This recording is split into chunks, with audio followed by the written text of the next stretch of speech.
2, 1. Welcome to Made for More Living. One small step for man. With Johnny Jennings. Kick the tires and light the fires, Big Daddy. The fastest and most exciting hour of news, events, and real estate in Northern California. And this is a fact that was proved. Powered by eXp Realty. Online at madeformoreliving.com. Does everybody know what time it is? Get ready. Here we go. Matt, I absolutely love coffee. There's probably fewer things that I drink more or crave more than a warm cup of coffee. I'll drink it on a hot day. I'll drink it on a cold day. Coffee black. Now, here's my question. How late will you drink coffee? What's your There's no cutoff. point? There's no really? cutoff. So you'll have coffee at like 9 o'clock at night before bed?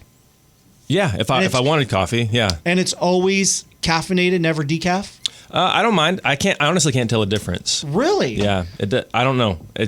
And I can sleep. I sleep like a baby. But I absolutely love coffee. And kind of funny, though, that you don't like coffee. No, I've tried it. I just don't like the taste. I hear that it's good for you. I've heard both sides, though. I've heard that it's good for you, but I also have heard that it's bad for your bones. Well, so, I don't know about that. But and I just don't like it. I just don't like the flavor. It's so nasty tasting to me. But I'm the same way with alcohol. I don't drink alcohol because I just don't like the taste. And my wife, she loves some good wine, and I've tried some different tastings, and I just can't get into it. Well, on the show today, God has kept me pure. God has kept you pure. Oh my gosh, that's all it is. No drinking, no vices, no coffee. That's the gateway to heaven. I was supposed to be a priest, but I decided to get into radio and have 3 kids. Yep. All right, and so on the show today we have Luke Noland with Fourscore Coffee, Bloom Coffee, and The House Divided. So, Luke, well, thank you for being on the show. Yeah, thanks for having me. Glad to be here. So you and I, you were actually one of the first business owners I met when I moved to Roseville. Really? Absolutely. Okay. Yeah, so Valerie and I, we traveled all 50 states trying to figure out where we wanted to live. I love that story, by the way. Thank you. And so we ended up in Roseville. And we moved here. We didn't know anybody. We didn't know how to get to the grocery store, the gas station, and we're selling real estate. And it was suggested to me to start a vlog, start videoing and interviewing local businesses. And Valerie and I, you were right down the street from where we lived, and we loved Fourscore. We'd go there on dates. We'd go there to work. And I was like, well, why don't we try Fourscore? And I felt like I was talking to a celebrity when you said yes and when we interviewed you. And then we've just kind of stayed in touch throughout the years. Absolutely love who you are as a human being and the coffee shop. But the show isn't necessarily about what I think. It's more about what you've brought to the table and what you've brought to the community over the years.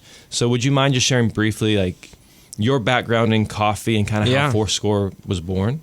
Well, I think first I just want to hit off one thing you said, which is I think what made me love coffee shops and why I stayed working in coffee shops is meeting people like you guys, because you become like the gas station clerk where back in the day, we all had to go in and pay cash, and you get to see everybody and you get to see a different side of everybody, because like I'm sitting here on this podcast and I'm in podcast mode and I have my button-up shirt on. Yep. But when I'm going to the gas station, I'm just making my way through my day, and I'm just trying to get to the podcast. I'm trying to get to work. I'm trying to get to school. Mm-hmm. And that's where I put on kind of the facade of who I want to be to the people that I work with every day or interact with every day.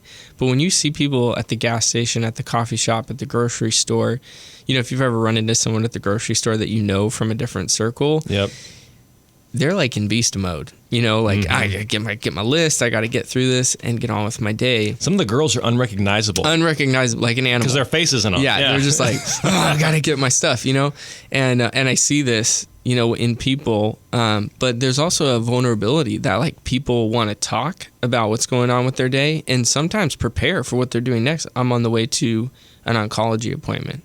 Oh, wow. I'm on the way to see my dad for the first time. I mean, these are real conversations I've had with people, And so I think that's why when I got a job at Starbucks in 2007 as a 20-year-old who just needed a job, it was just to pay the bills. Yeah. My parents had moved to Texas. I was running out of money. I was just living on my savings, first apartment with a good friend, and I just needed a job. And I walked into a Starbucks in shorts and a T-shirt, happened to be talking to the right person, and they said, come back tomorrow for an interview. And I put my button-up shirt on the next day, combed my hair, went in, did an interview, and barely got the job because I told them I wouldn't work on Sundays. And they really wanted people to work on the weekends. And I said, I'll work open to close Monday through Saturday, but I want to go to church on Sunday. And if you ever have an emergency, I'd be happy to work on a Sunday, but I don't want to be scheduled. Yeah. And so she said, well, I can't hire you. And Really? interview went on, and she said, okay, hey, I really like you, but like, don't tell people that you can't work on Sunday, because I tell everyone I won't hire them unless they work on Sunday. She said, go apply at Chick-fil-A. Yeah, exactly. Yeah, you're at the wrong place. So Was this locally? Was this in this is Sacramento at Wood area? Creek and Pleasant Grove by Wood Okay. Creek High School in Is this Roseville. Starbucks? At Starbucks. Okay. Yeah. Fast forward a year, 2008 crash hits, and every person coming in with a resume had a college degree. I didn't have a Wow. college degree. So you've been working there for about a year now. Working there a year, starting supervisor training, ended up becoming a supervisor, loved my time at Starbucks. But I realized, a college degree was not protection from being jobless, because Yeah. all these people were coming in saying, I really need a job. They couldn't get a job in the field they'd gotten a degree in because, our economy was in free fall. So I stayed there. I loved customer service. I loved talking to people. I homeschooled most of my life, so I spent a lot of time just with my family. So talking to hundreds of people a day who I didn't know was really intriguing to me. And That's that cool. moved me to the next coffee shop, and eventually ownership of my own shop in 2015. So it's 2015 when you opened Fourscore? 2015, yeah. So in February, we will hit our 10-year anniversary. So This is how pretty did- amazing. How did that happen? You're a kid in shorts and you're working at Starbucks. You have no savings. You're living in an apartment with somebody. How do you come to owning your own coffee shop? I think that what I've learned the most is that if you just stay in one spot and you have grit and determination and you keep putting down roots, that the nutrients will come to you, to use the root analogy. Yeah. And so, if you keep on pulling yourself up and moving yourself to a place where you have no roots, you can't grow. And so what kept happening to me is I was faithful at Starbucks. I was there for 3 years. I didn't want to leave Starbucks. I asked to be transferred closer to my new home because I was driving past 7 stores on the way to my store. So I kept wow. asking my manager, hey, could I transfer to Fair Oaks closer to where I live now? And she would not do it because she was losing staff like crazy. She was making some mistakes. And so she didn't want to lose me. So I just quit, and which was a long story. But basically, I had a customer come to me and say, I'm opening an Italian restaurant in downtown Sacramento. I'm Italian. My uncle's flying in from Italy to do the tile, like Wow. Italian mosaic, and I want a real Italian espresso bar in this restaurant. And so I want you to be the barista because I think you're the best barista at this Starbucks. And I was like very honored to go help him open this place from scratch. So wrote the menu, wrote the recipes, was there on day one, training people, developing people alongside of him. He was developing me. I didn't see that at the time, but I Yeah. see it now.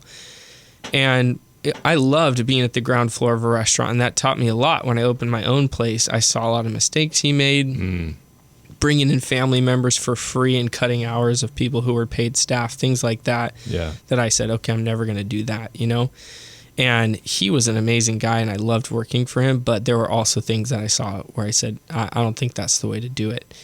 And so I only worked there for 6 months, and the guy who was our coffee vendor stole me from there to go open another coffee shop in Loomis. So he was coming in, training us. He was our vendor. He was a provider of services to us. He saw something in me and he said, you're underappreciated here. And he pulled me aside and told me that. And so I was very faithful to stay and to work there, but my hours were getting cut immediately. I had left a very stable job at Starbucks to come to this place. Yeah. And my hours were getting cut and given to a 15-year-old family member who wasn't getting paid and was complaining to me every day that she wasn't getting paid. Oh, man. So left that place, went to Loomis, opened a store there, helped that get off the ground. And at that time I heard about Bloom. And Bloom was like the first specialty coffee shop outside of Sacramento that people were talking about, and Bloom offered me the manager position, the head GM management position. So I established that coffee shop in Loomis, 8 months there, and then left to go to Bloom, where I was for 3 years before opening my own store. And once again, putting down the roots, 3 years at Bloom, developing friendship with a customer, and that customer was my friend Jesse Mariute, and he said, let's go start our own shop. And that's what we did. Story. You met Jesse at Bloom? Met him at Bloom. He did not drink coffee. His first shot of espresso he ever had was in our own shop when we opened it. Really? And he hated it. Oh, Which gosh. is awesome. That's great. His face, I'll never forget his face when he took that first sip. But he just came into Bloom and sat there and drank white goji blossom tea and did his work on his computer. And he had a shiny watch and a fast car. And I thought, man, this guy's really slick. He must know a lot about business. And he had done businesses and failed and had a lot of lessons, that he brought to our business that I never could have started without him. Yeah, no. Jesse, I know just barely, right, compared to you, but he's a solid guy. Actually hanging out with him later tonight.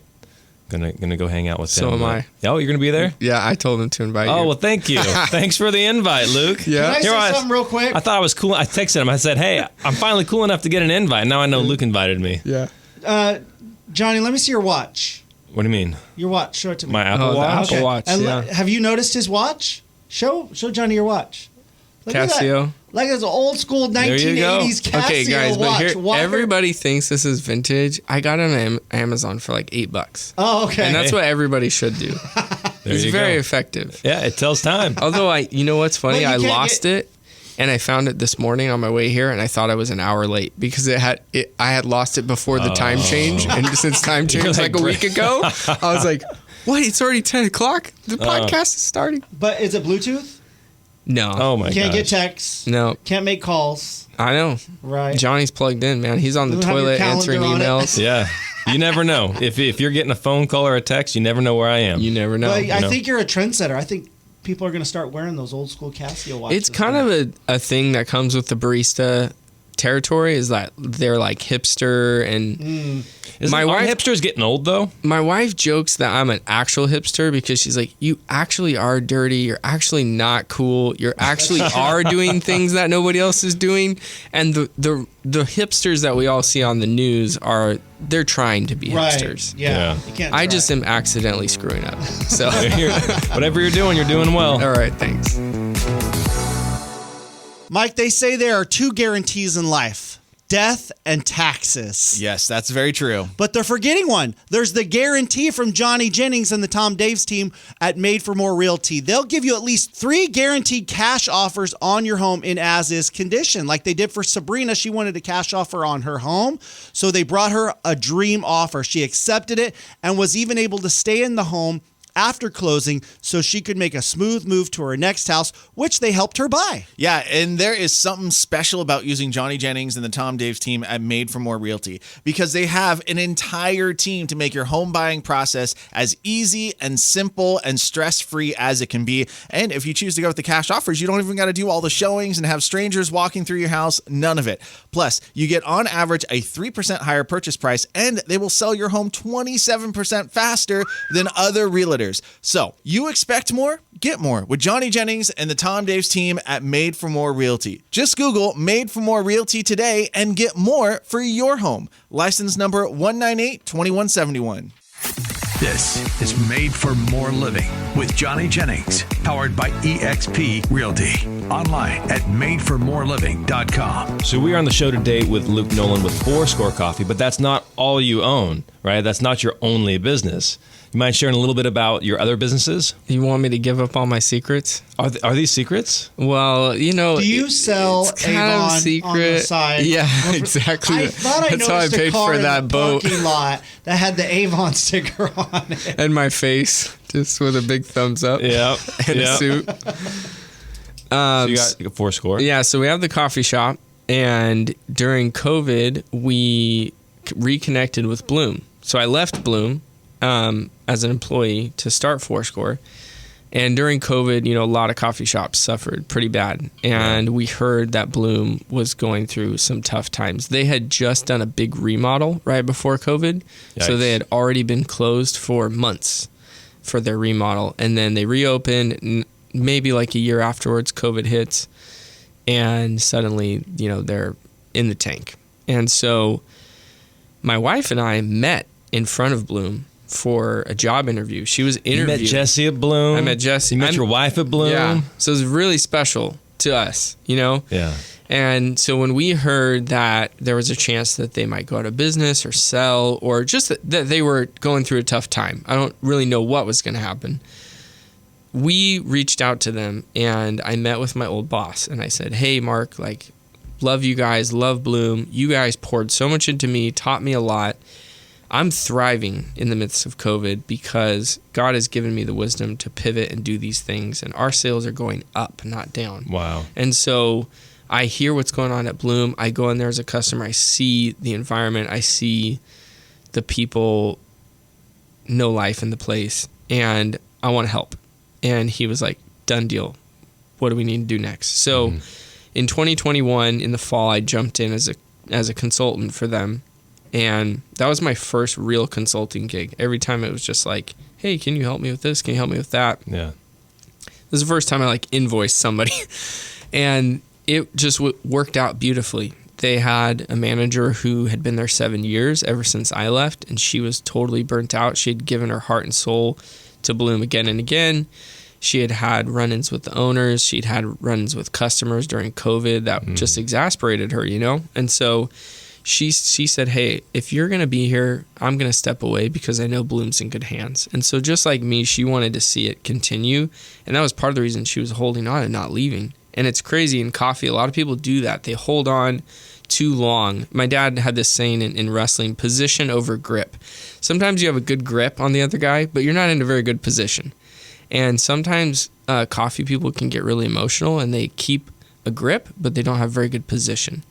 And so a lot of people who come up in coffee, they want to own their own coffee shop. They want to be in coffee for the rest of their life, but they're not in a really good position to do that. They're just holding on to a thing that they love and that they really want to keep doing. And so I saw her doing this and I said, hey, go.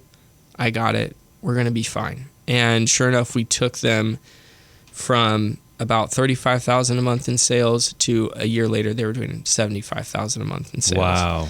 What do you attribute the growth to? A lot of it was just saying goodbye to COVID, taking down the plexiglass, being kind to customers again, taking the masks off and saying, hey, we don't need to do this anymore, because we were way outside of the restriction period. It was just, some people were just still holding on to that mentality. And so we had to let it die, and it had to start behind the counter, not in front of the counter.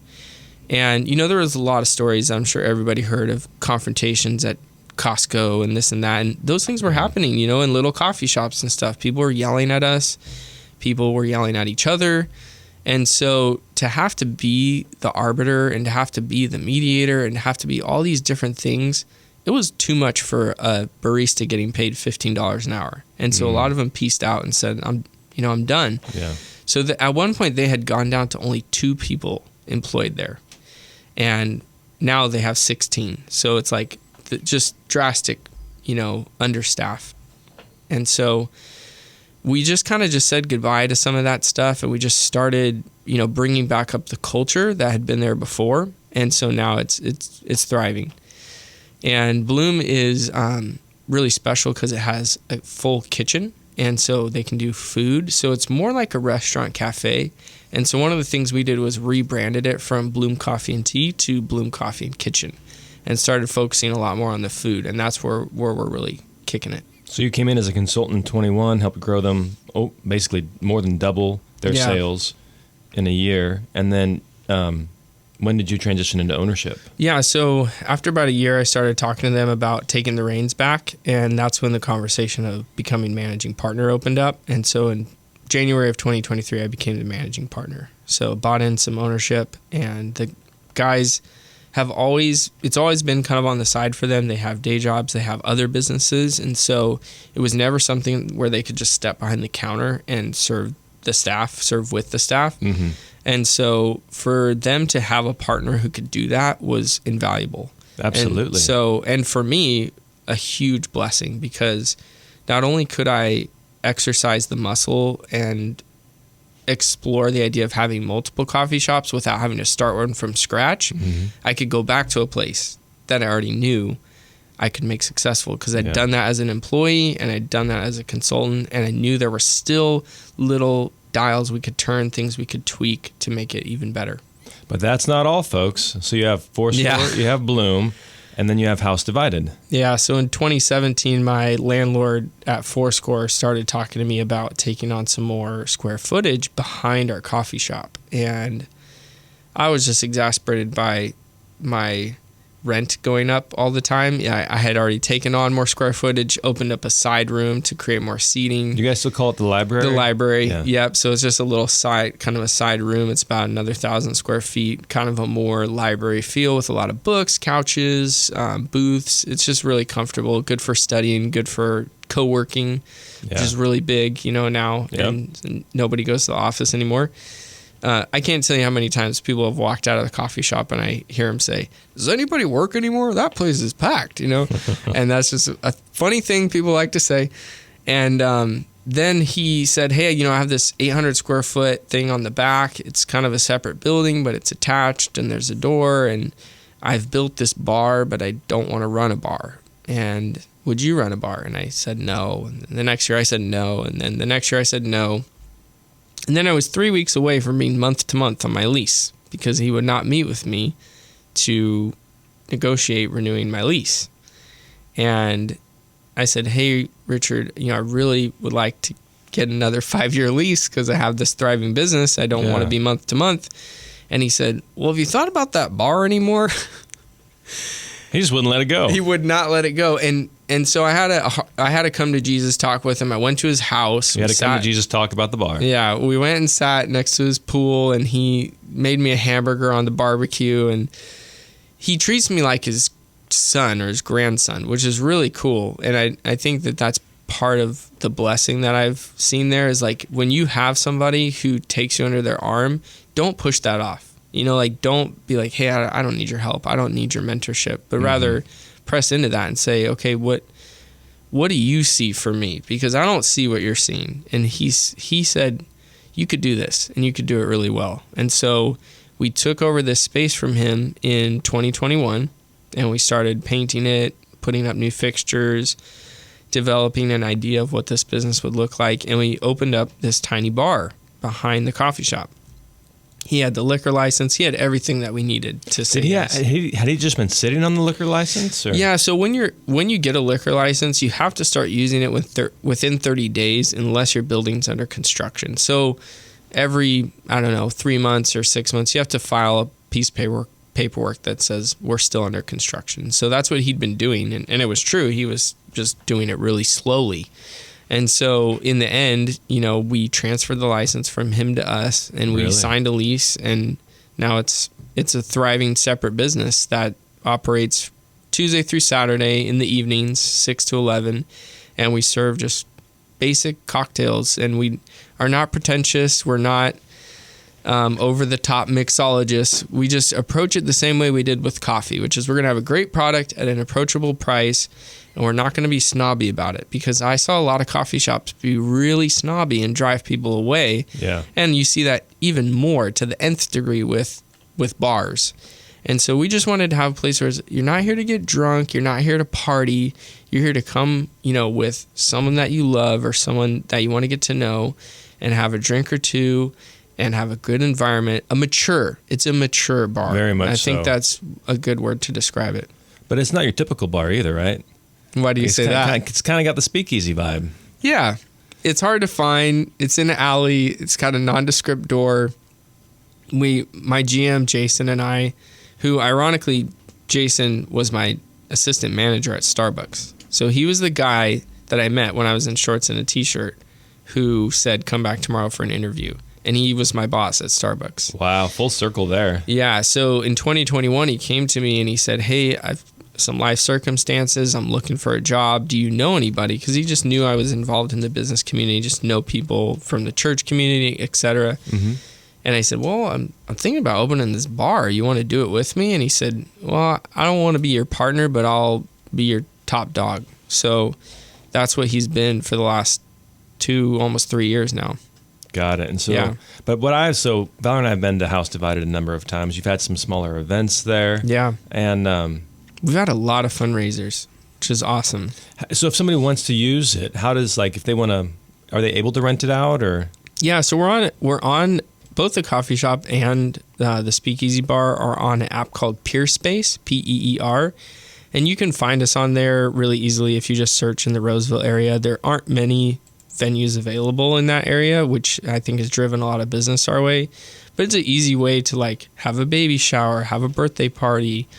We've had a lot of people do a speakeasy themed party. So they want to dress up, they want to, pretend like they're in the 20s, and we put on the Roaring 20s music, and it's a lot of fun. It's a really good vibe for that. And then some people have had just, like boards of nonprofits have had meetings there and just like talk to their staff. And so it could be whatever you want it to be. And we're closed a lot because we're only open in the evenings, and we're closed on Sunday and Monday. So it provides even a place in the morning and the afternoon where people can meet and talk. I love the space. It's a great space. And my wife gets all the credit for the way that it looks and feels. She does a great job. Does she do your newsletters as well, like the emails? Yeah, she does almost all the emails.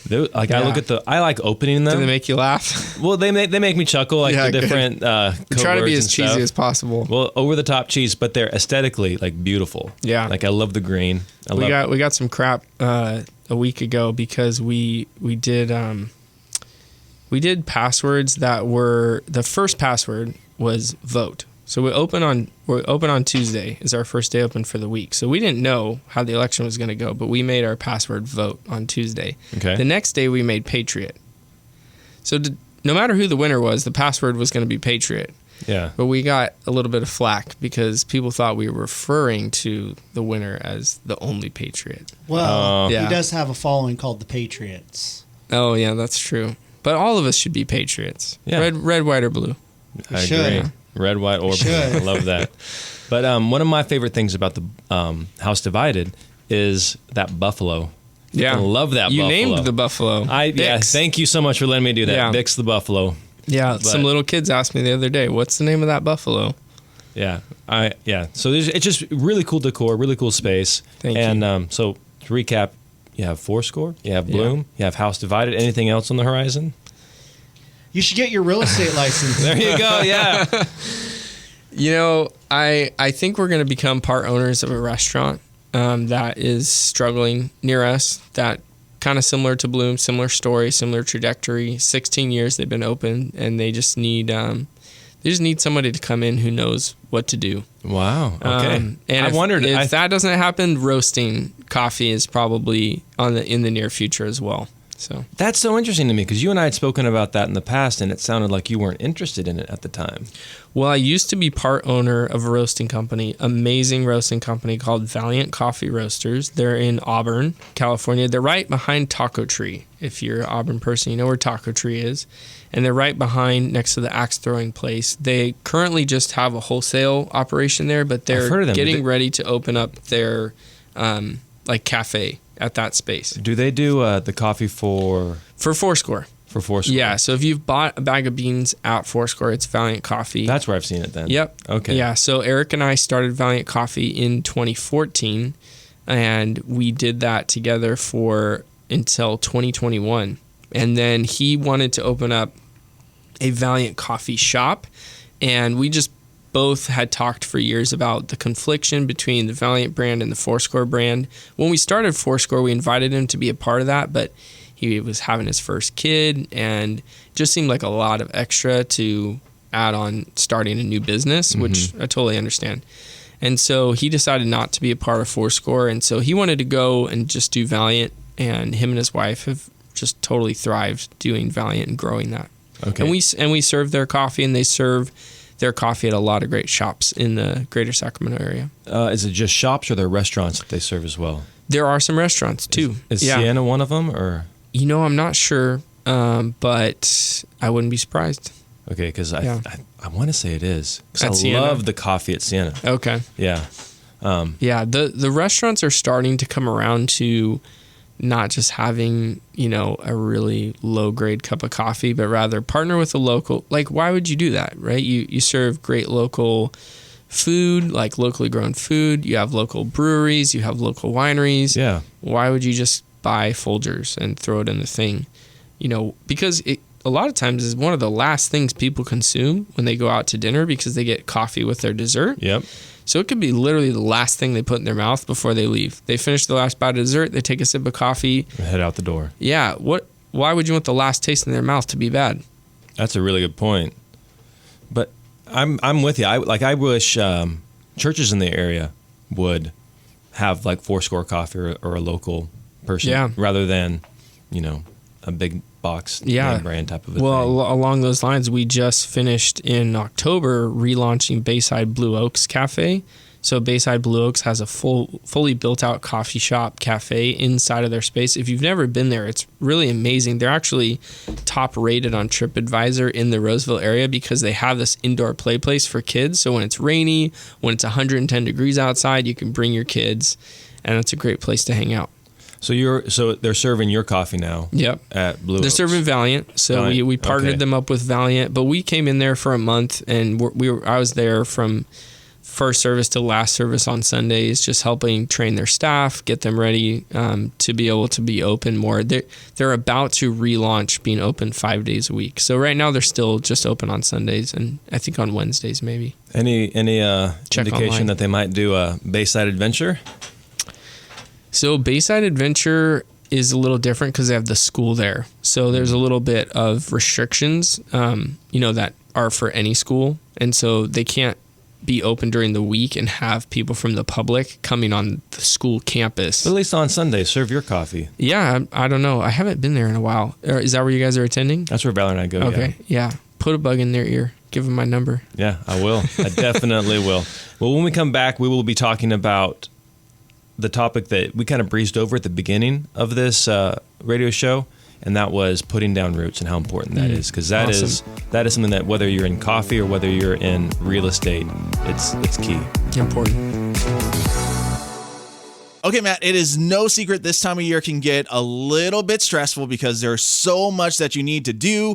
You're spending money left and right for friends, family, everyone coming over. And if you're trying to sell your home at this time, you just want it done easy. And that's what Sabrina wanted. So she called Johnny Jennings and the Tom Daves team, and she was able to get a cash offer for her home, a dream offer. She accepted it and was even able to stay in her home after closing so she could have a smooth transition to her next home, which Johnny Jennings and the Tom Daves team at Made for More Realty helped her buy. And that can happen for you. No need to do all those costly home repairs, getting your home staged and clean and organized, doing open houses. At least 3 cash offer guys for your home in as-is condition. It's happening to a lot of people. Why not you? Because you expect more, get more with Johnny Jennings and the Tom Daves team at Made for More Realty. Just Google Made for More Realty today and get more for your home. License number 1982-171. This is Made for More Living with Johnny Jennings, powered by eXp Realty. Online at madeformoreliving.com. So I was born and raised in a small town in Central California. That sounds like a country song. Los Angeles. I was born and raised in a small town. Yeah, or a John Mellencamp song. There small you go. town. Yeah, but my parents were very intentional about that. The reason why they were they wanted us to, like my brother, sister, and I, to be able to say that we were born and raised in a place. They wanted us to have have roots. It was very important to them. And fast forward, things change. Obviously, Valerie and I are no longer in Coalinga. We live in Roseville. But you mentioned earlier on the show the importance of putting down roots, and that is sometimes you need, if you're growing a plant and you're in a pot, sometimes that pot needs to be transplanted because the roots have outgrown it. Sure. And so this isn't necessarily great for everybody, but all too often I see people go shallow and they don't put down the roots. Like whether they're starting a coffee business, whether they're starting in real estate, like they think there's going to be this immediate success. It's not working out, so they're going to pivot to something that they hope is going to provide immediate success. The analogy I like to use is a bridge. So a lot of people will build like let's say you want to become a real estate agent. You start building this bridge. Then all of a sudden, and you're doing it based on your lead generation tactic is open houses. And you're building this bridge, and then you know what? This isn't, maybe there's a better 2 location. months and it's not working. 2 months, it's not working. There's a better location for the bridge. So then you pivot to networking. 2 months in, this isn't working. Then you start building another bridge. If you would have just stuck with the one bridge and seen it through to completion, it would be done. You would have reached the finish line. Yeah. And that's something that you touched on earlier, that you went deep and you've been in the community. You're a part of the community. What's your perspective on all that? Well, 10 years owning a business went by like that. Working at Bloom for 3 years went by in a snap. Working at Starbucks went by in a snap. And what I see a lot of people, especially our age, the millennial generation, doing is they are not self-aware that they're making the same mistakes that they criticize other generations for. What do you mean specifically? Like, I can't believe my parents let me be a latchkey kid, and now I have all these hang-ups because of it. And yeah, they do. Yeah, and yeah, there were things that happened to me that, I'll carry with me, and I think my parents made mistakes. But our generation isn't really doing a great job of saying, what mistakes am I making? They're pointing the finger. Yeah. And, I catch myself doing it all the time as well. And it is really, really easy to just keep pointing behind or in front and not being present. I think of when Yoda told Ben Kenobi's Force Ghost, hey, I don't want to train Luke Skywalker because he's always thinking about the future. He's never present. And when you are present, you're able to see the people around you with full value instead of as a commodity or an asset. And you're able to decide, how can I invest in myself and my own development and the people around me and their development and show them value right now? Yeah. Because you and I could leave here and get hit by a car, T-boned, and it's over. Yep. So did I do anything to provide value and show you that I love you today in this room, in this moment? And not a lot of people are thinking like that. And it is a constant battle. I'm not saying, I do it 24/7. I'm great. Yeah. But if you're aware that you're doing it or not doing it, you can change. And so I see a lot of people looking really quickly to greener grass, really quickly. And I've consulted a lot of businesses now, and I constantly am having to force people to not make changes for 3 months. If you change your hours, do not change them for 3 months, because they will say, well, we started opening an hour earlier and we're not getting any business. Well, guess what? Your customers don't know that you've done jack. Yeah, they don't know anything. That. Yeah. Oh, I've been doing open houses for 2 months and I'm not getting any sales. Well, guess what? You're not doing enough, and Correct. You haven't been doing it long enough. Yep. I've given out 1,000 business cards and no one's called me. Is your number right on the business card? Is it a soft touch business card, or is it just a flimsy garbage business card? Yep.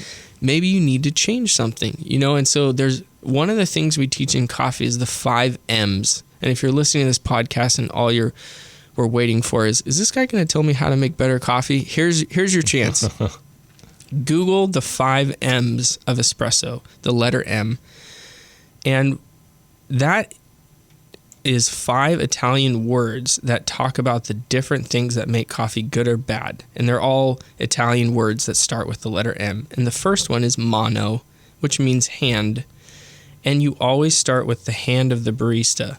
And it's, what am I doing wrong or right to make this coffee taste good?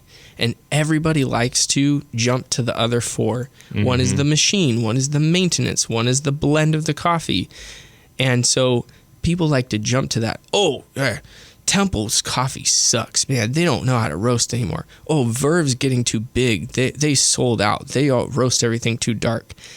It's probably not Verve. It's probably not Temple. It's probably you. You probably don't know how to use your machine. You probably tamped incorrectly. You probably jammed your portafilter up against the counter and created channeling in your espresso. People don't want to look at themselves first, but I've seen that in coffee and I've seen that in life, that if we self-reflect first, we'll realize there's something we could do to make the grass greener where we are and do better with the roots where we are than going to a place where the grass is greener. I need a bigger espresso machine. I need a bigger house. I need to go where cost of living is lower. I'm sick of California. Guess what? It's not that much lower in Chattanooga, Tennessee. It's more about what we could do than what someone is doing to us from the outside. Agreed. And I like what you were mentioning earlier about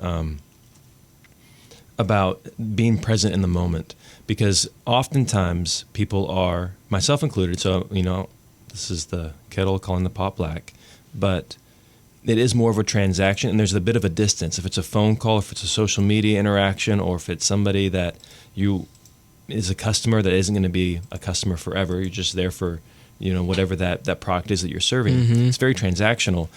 Whereas when it's deeper than that, you start thinking about, hey, like you came and you brought me a gift today, right? Like that was more intentional than just showing up. Yeah. It's like, how can you have that deeper relationship? And the best way to do it is to first identify, hey, how can I be doing better? Where can I improve on my client experience? Where can I improve personally? And if you focus on that, because what happens is, if it's a transactional experience and they'll never see you again, then there's little accountability there. But if it's like, hey, I'm going to see this person over and over and over and over, there's a built-in accountability there. Yeah. Because you're like, oh man, I'm going to see them at Thanksgiving. I don't want to be overly rude here, So if you approach business with, hey, I'm putting down roots, that I'm in here, I'm in this for the long haul, and I want them to have an experience that they will tell their friends about. Yes. And that I'll be proud the next time I see them, that I'm not going to be like embarrassed about, or there's going to be an awkward moment. Man, that is where all of a sudden it becomes a whole lot more fun also doing business. Yeah, you're building long-term relationships. And one thing I teach a lot of our young people who ask me for advice, or sometimes I give it unsolicited, is I say, hey, up there. You are building a relationship with a customer that could turn into something else. And I tell them the stories I told you guys, like, hey, someone could walk in here and say, oh, you just got your degree in marketing. I have a company and I need a marketing person. I see you here working hard every day, giving 100%. Will you come work for me? And that is how most people have left our place. Wow. Well, Luke, it's been an absolute pleasure having you on the show. Thanks for having me. Yep. Any final parting words? No. Go Fourscore, go Bloom. Yeah. And if you haven't, you got to check out House Divided. It's a really cool space. Thank you. Yeah.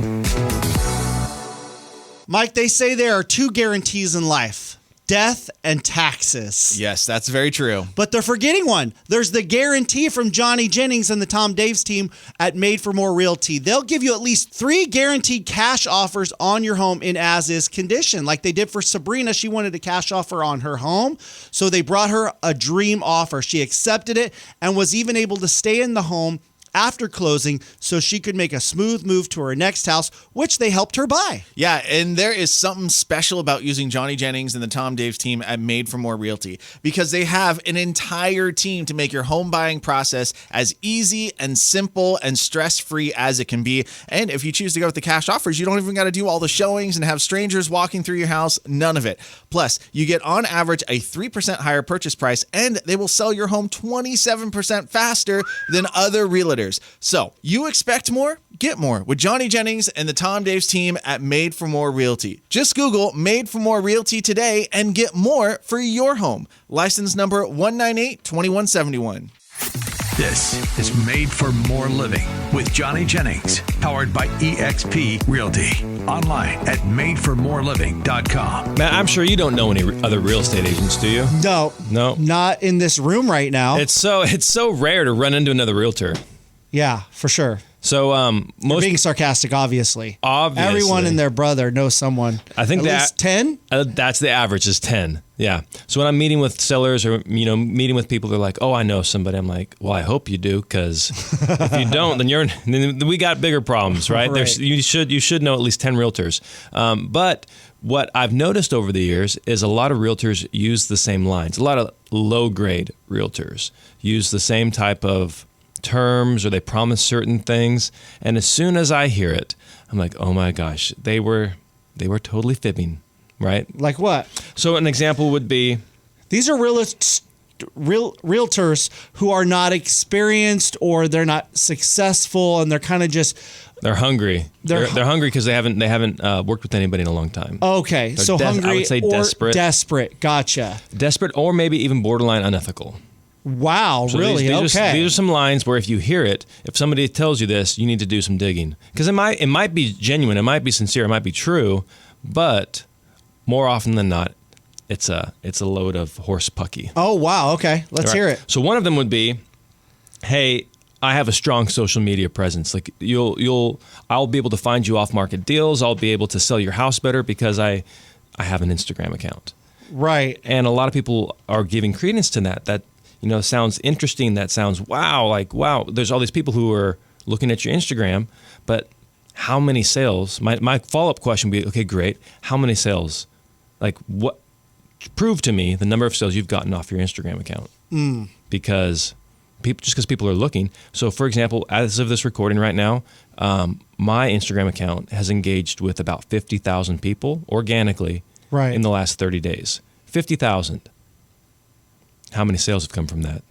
Right? That's not a whole lot. My Instagram does not deliver on a lot of sales. So if somebody's telling you, hey, they have a strong Instagram account, I doubt that person has more than 50,000 accounts that they're engaging with on a monthly basis. And if they have fewer accounts, then really how much sales are coming from it? Right. So obviously when they say that, pull out your phone, do a little checking right there while you're with them.